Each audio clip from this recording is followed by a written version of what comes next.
Welcome to my Kannada ಮಾಹಿತಿ ಪುಸ್ತಕ channel. ಅರಿಶಿನ ಕಾಮಾಲೆ ಸಮಸ್ಯೆಗೆ ಮನೆಯಲ್ಲೇ ಮಾಡುವ ಪರಿಹಾರಗಳು. ಚೆನ್ನಾಗಿ ಹಣ್ಣಾದ ಬಾಳೆಹಣ್ಣಿಗೆ ಜೇನುತುಪ್ಪ ನಿಂಬೆ ರಸವನ್ನು ಸೇರಿಸಿ ಚೆನ್ನಾಗಿ ಕಿವುಚಿ ಕೆಲವು ದಿನಗಳ ಕಾಲ ಸೇವಿಸುತ್ತಾ ಬಂದರೆ ಅರಿಶಿನ ಕಾಮಾಲೆ ಕಡಿಮೆಯಾಗುತ್ತದೆ. ಅರಿಶಿನ ಕಾಮಾಲೆಗೆ ಶುಂಠಿ ಒಂದು ಉತ್ತಮ ಮನೆಮದ್ದಾಗಿದೆ. ಹಸಿ ಶುಂಠಿಯನ್ನು ಜಜ್ಜಿ ರಸ ತೆಗೆದು ಮಜ್ಜಿಗೆಗೆ ಸೇರಿಸಿ ಕುಡಿಯುತ್ತಾ ಬಂದರೆ ಅರಿಶಿನ ಕಾಮಾಲೆ ಬೇಗನೆ ಗುಣವಾಗುತ್ತದೆ.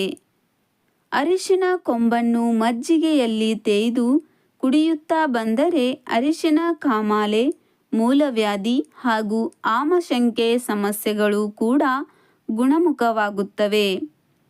ಕಹಿ ಸೋರೆಕಾಯಿ ಚಿಗುರನ್ನು ನೀರಿಗೆ ಹಾಕಿ ಚೆನ್ನಾಗಿ ಕುದಿಸಿ ಸಕ್ಕರೆ ಸೇರಿಸಿ ಕಷಾಯದ ರೀತಿ ಮಾಡಿ 12 ದಿನಗಳ ಕಾಲ ಕುಡಿಯುತ್ತಾ ಬಂದರೆ ಅರಿಶಿನ ಕಾಮಾಲೆ ರೋಗವು ಗುಣವಾಗುತ್ತದೆ.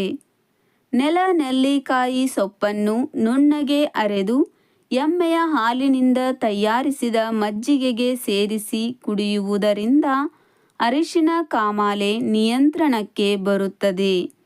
ಹಸಿ ಮೂಲಂಗಿಯ ರಸ ತೆಗೆದು ಅದಕ್ಕೆ ಸ್ವಲ್ಪ ನಿಂಬೆ ರಸ ಹಾಗೂ ಜೇನುತುಪ್ಪ ಸೇರಿಸಿ 7 ದಿನಗಳ ಕಾಲ ಕುಡಿಯುತ್ತಾ ಬಂದರೆ ಅರಿಶಿನ ಕಾಮಾಲೆ ರೋಗ ಕಡಿಮೆಯಾಗುತ್ತದೆ.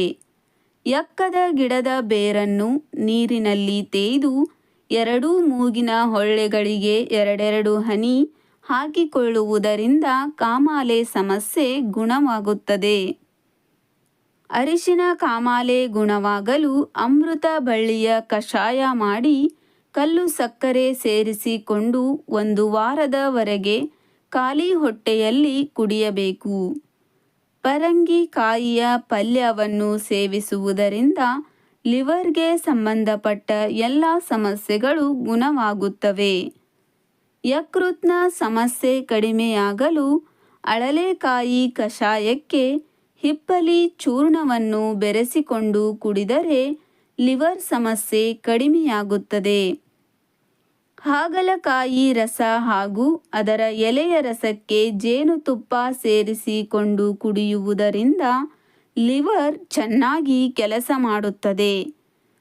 ಸೇಬು ಹಣ್ಣು ಹಾಗೂ ಪೈನಾಪಲ್ ಹಣ್ಣನ್ನು ಪ್ರತಿದಿನ ನಿಯಮಿತವಾಗಿ ಸೇವಿಸುವುದರಿಂದ ಕೂಡ ಲಿವರ್ ಚೆನ್ನಾಗಿ ಕೆಲಸ ಮಾಡುತ್ತದೆ.